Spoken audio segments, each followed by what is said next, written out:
আপনারা জানেন বাংলাদেশ চলচ্চিত্রের একজন উজ্জ্বল নক্ষত্র, তিনি 100-র উপরে ছবি আমাদের উপহার দিয়েছেন। বিগত 2/6/2025-এ তিনি মহামান্য হাইকোর্ট বিভাগ থেকে অ্যান্টিসিপেটরি বেইল নেন।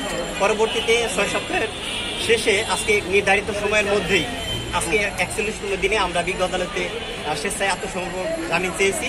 আদালত সেখানে আমাদের উভয় পক্ষের বক্তব্য শুনেছেন, প্রসিকিউশনও সেখানে উপস্থিত ছিলেন, তারা তাদের পক্ষে কথা বলেছেন। আমরা আমাদের আসামির পক্ষে আমাদের যে ডিফেন্সগুলো রয়েছে সেগুলো নিয়ে আমরা কথা বলেছি।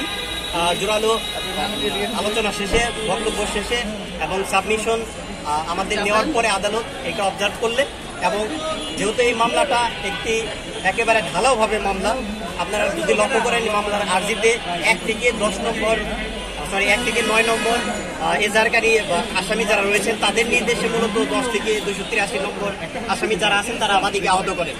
কিন্তু মজার বিষয় একটা জিনিস লক্ষ্য করবেন, বাদী কিন্তু নিজেই স্বীকার করেছেন এই আমার আসামি সহ আরো 12 জন এই ঘটনাস্থলে উপস্থিত ছিলেন না এবং উপস্থিত ছিলেন বাদী পক্ষে রাষ্ট্র ছিলেন, প্রসিকিউশন উপস্থিত ছিলেন।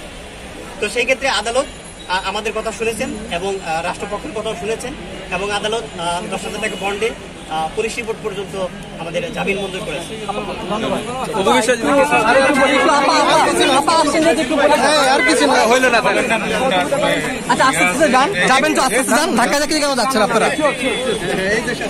চলে গেল।